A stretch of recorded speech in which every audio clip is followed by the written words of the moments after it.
Now is the perfect time to get all the numbers in order before one year ends and a new year begins, depending on your fiscal year, of course. The current economic environment has been a doozy for a number of small business owners. High inflation impacts everyone, but we can take steps to minimize the hurt people. Let's get into it.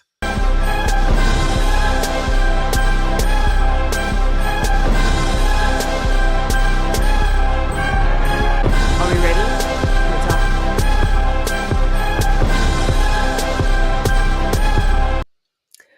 Welcome to another quick conversation on the HouJack DMS Live Learning Show.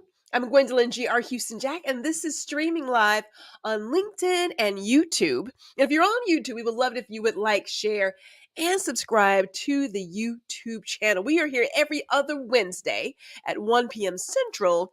Now, we do miss a couple of Wednesdays. I shouldn't even say miss. We will not go live on a couple of Wednesdays because there's other things going on, like living life, you know what I mean? And we do believe in having a fair work-life balance. So let me get focused. So today we're discussing tips to tame the cost of doing business. I'm currently in the process of planning a cost of doing a business party. It's a simple get together for, business people to have a dedicated time to examine their expenses and evaluate what's really being spent. It is a fact that taking proactive steps now will save you more than the cost of letting things go unchecked. So, a quick business health checkup is what we're talking about today. And we're going to start by swiftly defining the cost of doing business because we don't want to assume that everybody knows what we're talking about, right? Your CODB, the cost of doing business. So understanding the cost of doing business is key. It encompasses all the expenses incurred to operate and generate revenue, including rent, salaries, materials, utilities, marketing, and any other costs needed to keep the business running. That's what we're discussing today to make sure that everybody's on the same page, what we talk about, and what we mean when we say the cost of doing business. Now, here's the thing. I want to start with this first. So we're going to start with track and analyze your expenses. It is crucial to keep a detailed record of all business expenses, both fixed, that's rent, salaries, and what is variable, so supplies, marketing. Regularly reviewing these can help you identify areas where you can cut costs or negotiate better deals with your suppliers, giving you a sense of financial control. And know this too, we need to also clearly understand when money comes in and when it goes out. Because sometimes, and I have been there myself, there are some dry spells, but I know when those dry spells are going to come. That's how my business works. So effectively managing cash flow prevents shortfalls that can disrupt operations. Implement tools or software to automate invoicing and track your payments. So we'll talk about that later. But let's get into our 5 tips on managing the cost of doing business for small business owners and entrepreneurs. All right, let's get to these tips. Number 1, we're going to look at reevaluating your pricing strategy. Now, instead of absorbing inflation-driven cost increases, because we all do it, there are some times I'm like, you know what, I can take this hit, and then there's other times that we want to consider dynamic pricing models that adjust prices based on market conditions. Now, we are not talking about shrinkflation. We are not doing that. However, you can look at bundling services or products to provide a perceived value while just slightly increasing your prices. We're not saying jump $10. Maybe you add $2 here, $1.50 there where it makes sense, but don't go crazy with it. But those small increases can help you, again, absorb those inflation-driven cost increases. Also look at adopting lean inventory practices.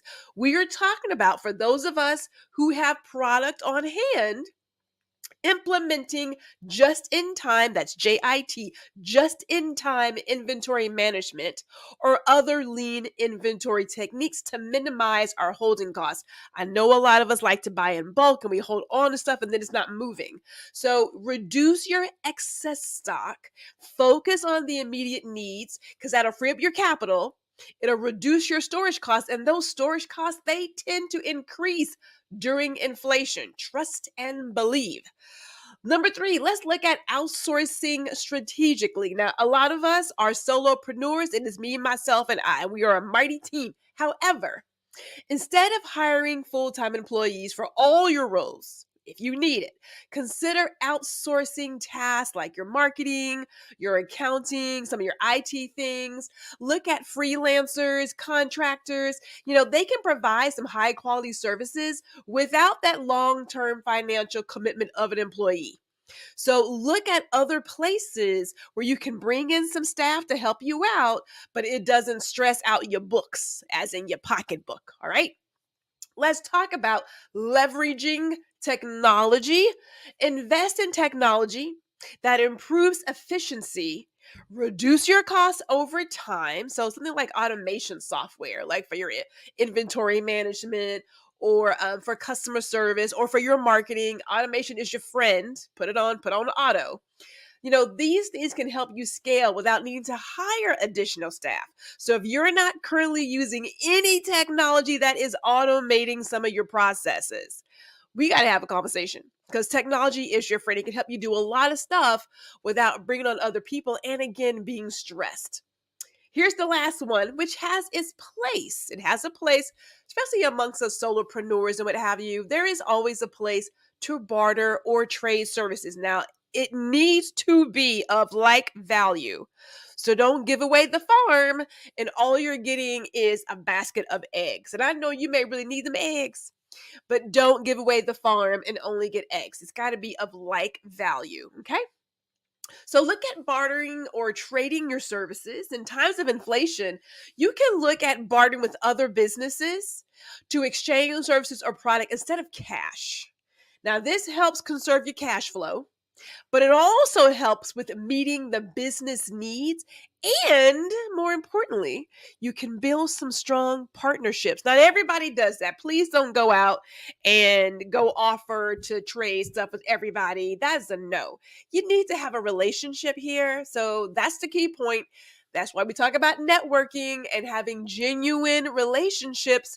If you guys are really working together, then you can work out something that allows you to barter or trade some services in the times of having tight cash.